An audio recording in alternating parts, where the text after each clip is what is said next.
Pour la sanctification de l'âme, pour que le Seigneur demeure en nous. Œuvrons pour l'Église de Jéhovah, au vu de la sainte demeure. Œuvrons pour la sanctification de l'âme, afin d'hériter des lieux célestes. Œuvrons pour la sanctification. Gloire au Père, au Fils et au Saint-Esprit, comme il était au commencement, ainsi et maintenant, il en sera toujours de même jusqu'à l'éternité. Amen. Jéhovah, Jésus-Christ, Saint-Michel, ô Dieu vivant, l'unique et le véritable Dieu, le maître de la vie et de la résurrection, toi qui es l'éternel, le Dieu de gloire, nous te disons merci Seigneur pour ta bonté manifestée à l'égard de nous, tes enfants. Tu nous as comptés présentement parmi les créatures vivantes ainsi que parmi tes adorateurs. Tu nous donnes ce privilège d'élever la voix vers toi. Nous te rendons grâce pour cela, ainsi que pour les moments heureux comme pour les moments malheureux, parce que toute chose concourt au bien de ceux qui t'aiment et parce que, Seigneur, l'homme ne peut recevoir que ce que tu lui as donné depuis les cieux. Tu as manifesté ton amour à notre égard au travers de ton Fils, notre Seigneur Jésus-Christ, par qui, au moyen de son sang mêlé d'eau, tu as contracté en notre faveur l'alliance pour la rémission des péchés qui est une alliance d'amour. C'est en vertu de cette alliance que nous réclamons de toi ta grâce, ta miséricorde, pour que ton esprit soit avec nous, afin que celui-ci puisse nous enseigner toutes choses, nous conduire dans le droit chemin. Que cet esprit puisse toucher également toutes les personnes qui sont à l'écoute de cet enseignement, afin, Seigneur, qu'elles soient sous ton pouvoir, sous ton autorité, Seigneur, sanctifiées, bénies, régénérées pour la gloire du Père, au nom de Jésus-Christ. Amen. Amen. Amen. Au nom de notre Seigneur Jésus-Christ. Alléluia. Alléluia, alléluia, que la paix et la grâce du Seigneur Jésus-Christ demeurent en tout un chacun. Les textes qui nous ont été donnés par le siège international sont tirés du livre des Proverbes en son chapitre 11, le verset 24 à 28, et du livre de 2 Corinthiens, chapitre 9, du verset 6 à son verset 12. Ces deux textes mettent en avant la loi de l'action et de la réaction, qui pourrait être vue comme le principe générateur de l'enrichissement tant sur le plan matériel, financier que spirituel. Que le Seigneur Dieu Tout-Puissant veuille nous assister et nous bénir. Alors, au travers de cet enseignement, nous verrons comment susciter en sa faveur la croissance, tant sur le plan financier que sur le plan spirituel. Quel est donc l'intérêt de cet enseignement? Le contexte social nous enseigne que plus d'un besoin de l'homme ne peut être satisfait que par un apport d'argent. Cela nous est ressorti dans le livre d'Ecclésiaste, en son chapitre 10, le verset 19, que l'argent répond à tout. Lorsque vous regardez les principaux besoins de l'homme, les besoins primaires, nous savons que pour manger, pour boire, pour être enseigné, ainsi que pour se soigner, nous avons tous besoin de l'argent. Sans argent, nous ne pouvons presque rien faire. Et dans le livre de 1 Corinthiens, en son chapitre 4, le verset 8, Saint Paul nous révèle que certains disciples ont commencé à régner sans eux qu'à partir du moment où ils se sont enrichis spirituellement. Cela est évident que par rapport aux forces délétères qui se manifestent dans ce monde, on a besoin d'avoir une grande culture sur le plan spirituel pour pouvoir s'imposer, pour pouvoir dominer donc les forces délétères. Alors, quelles sont les modalités donc qui sont révélées au travers de ces deux textes pour permettre ou aider ou provoquer la croissance dans les domaines financiers et spirituels? Les modalités qui nous ont été révélées sont les suivantes. La première modalité, c'est savoir se montrer bienveillant. Savoir se montrer bienveillant, tel que nous l'enseigne le verset 24 de la première lecture, qui montre que la main des diligents dominera, mais la main de lâche sera tributaire. Que le Seigneur nous assiste. Alors, dans ce contexte-là, nous voyons bien dans 2 Rois, chapitre 6, le verset 22 à 23, comment le prophète Élisée a instruit le roi d'Israël à se montrer bienveillant face aux ennemis syriens qui les envahissaient. Et cela a eu pour conséquence l'arrêt de la guerre. Après avoir reçu les bienfaits de la part des Israéliens, les Syriens ne sont plus jamais revenus dans le pays. Et par conséquent, il n'y a plus eu de financement pour la guerre. Le pays s'est enrichi puisqu'il ne pouvait plus investir dans la guerre au regard de la paix qui s'est manifestée par l'action bienveillante du roi d'Israël à l'égard des Syriens. Nous voyons aussi dans 1 Roi, chapitre 17, le verset 15 à 16, comment la veuve de Sarepta s'est montrée bienveillante à l'égard du prophète Élie. Et qu'est-ce qui en découla dans la suite? L'abondance, la prospérité qui ne s'arrêtait pas dans cette maison. On peut dire qu'à la suite du fait que l'huile était à profusion dans la maison, cette dame s'est mise également à vendre cela. La plupart des personnes qui refusent d'être bienveillantes à l'égard des autres, souvent pourraient avoir un mauvais fond, comme elles pourraient également être sous l'action du jugement qu'elles ont émis à l'égard de leurs frères par rapport aux défauts moraux qu'ils auraient constatés sur toutes ces personnes. Alors Saint Paul nous instruit dans le livre de Éphésiens chapitre 4, le verset 32, à être bons les uns envers les autres, à être compatissants. Et il a dit, vous pardonnant réciproquement. Que le Seigneur Dieu Tout-Puissant veuille nous bénir et nous exaucer. Deuxième modalité qui nous est révélée au verset 28, il a dit, savoir se montrer juste. Et nous voyons bien l'illustration que tout ce qui se montre juste sont l'objet d'un épanouissement et d'une vie fructueuse. Ainsi, l'illustration nous est donnée dans le livre de Psaume.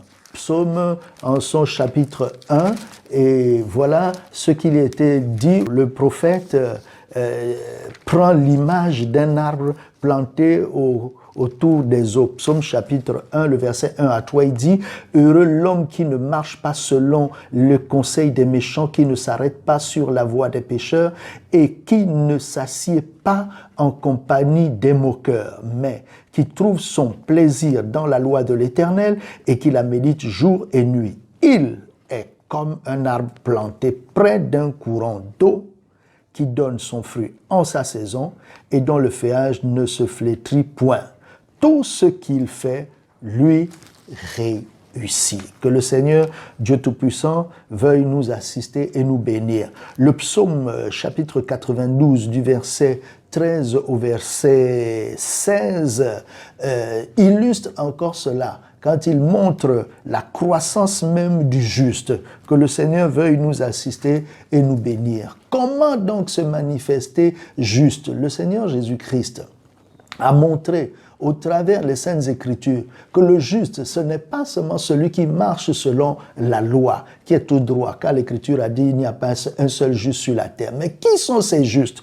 Dans le livre de Matthieu chapitre 25, le verset 13, le Seigneur Jésus-Christ fait mention d'une parabole dans laquelle certaines personnes se sont investies dans la compassion humaine, dans la sympathie humaine, dans la fraternité, en accomplissant des devoirs sociaux à l'égard des personnes déshéritées, qui souffraient le manque en matière de nourriture, en matière d'argent, en matière de santé, en matière de vêtements. Et Jésus a dit, chaque fois que vous les avez faits, c'est à moi que vous les avez faits, en réponse à la question des justes qui disaient, quand est-ce que nous avons fait toutes ces choses-là? Et Jésus dit, quand j'étais en prison, vous m'avez vu. Donc, le juste, c'est celui-là qui accomplit des devoirs sociaux à l'égard du Seigneur Jésus-Christ qui se manifeste au travers des couches déshéritées. Que le Seigneur nous bénisse.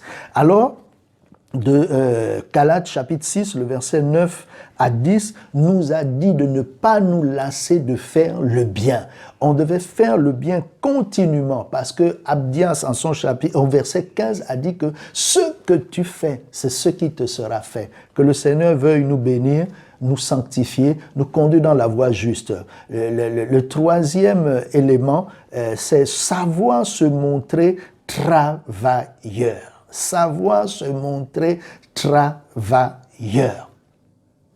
Proverbe chapitre 10, au verset 4, nous montre que celui qui est paresseux ne fait que s'appauvrir, alors que celui qui est actif ne fait que s'enrichir. Et dans le Proverbe chapitre 22 au verset 29, Salomon nous montre que celui qui manifeste de l'habileté dans son travail ne peut que connaître de l'ascendance, le rehaussement. Il sera appelé vers les structures les plus élevées. Le travail est une protection, frères et sœurs, en Christ. Nous connaissons le proverbe qui dit que l'oisiveté est la mère de tous les vices. Par conséquent, on peut aussi dire que le travail est le père de toutes les vertus. Nous sommes appelés à désirer tout ce qui est vertueux, tel que cela est dit dans le livre de Philippiens en son chapitre 4 au verset 8. Il faut aussi, quatrièmement, compter sur la grâce de Dieu. En effet, on peut bien travailler,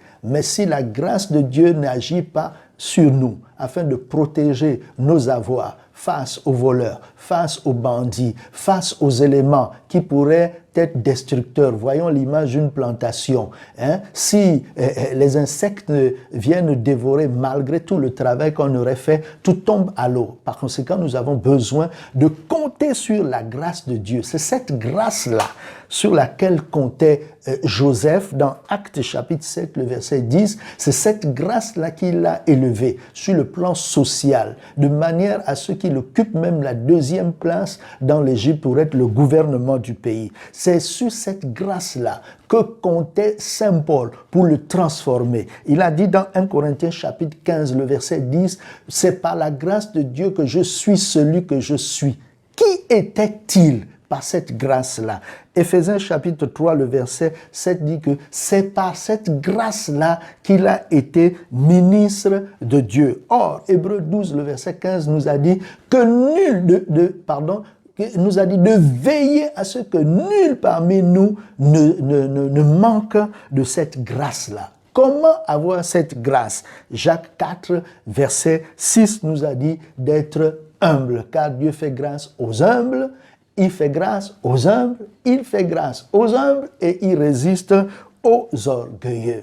Nous devons aussi avoir la crainte de l'Éternel, parce que Dieu est souverain dans ses actions. N'a-t-il pas dit dans le livre de l'Exode, chapitre 33, le verset 19, Dieu a dit qu'il fait miséricorde à qui il fait miséricorde. Par conséquent, il est lui-même souverain dans ses actions. Nous avons donc besoin de marcher dans la crainte de Dieu tel que le message céleste nous est donné dans le livre d'Apocalypse 14 au verset 7. Frères et sœurs en Christ, nous rendons grâce à Dieu pour sa bonté à l'égard de nous ses enfants ce matin. Il nous a donné comme thème pour notre enseignement comment susciter en sa faveur la croissance, tant sur le plan financier que sur le plan spirituel. Les modalités pour susciter cette croissance étaient les suivantes. Savoir se montrer bienveillant. 2, savoir se montrer juste. 3, savoir se montrer travailleur. 4, savoir compter sur la grâce de Dieu. C'est ce que nous ferons s'il plaît à Dieu, s'il nous soutienne encore une fois pour la gloire du Père, au nom de Jésus-Christ. Amen. Gloire au Père, au Fils et au Saint-Esprit, comme il était au commencement, et s'il est maintenant, et il en sera toujours de même jusqu'à l'éternité. Amen. Jéhovah, Jésus-Christ, Saint-Michel, ô Dieu vivant, l'unique et le véritable Dieu, toi qui es le Dieu de gloire, nous te disons merci pour ces moments que tu nous as fait passer ensemble. Aussi, nous implorons ta bonté, ta miséricorde, pour que tu te souviennes, Seigneur, de ton amour à l'égard du genre humain. Permets donc, au travers des différentes alliances que tu as contractées avec ton peuple, de faire en sorte que ton esprit soit au milieu de nous, qu'il commence à sanctifier, Seigneur, ton peuple, pour les ramener dans la voie juste, les éloigner, Seigneur, de tout ce qui est pervers, de tout ce qui est chemin de la perdition, afin qu'ils connaissent un essor particulier pour la gloire du Père, au nom puissant de Jésus-Christ de Nazareth. Amen, Amen, Amen, au nom de notre Seigneur Jésus-Christ.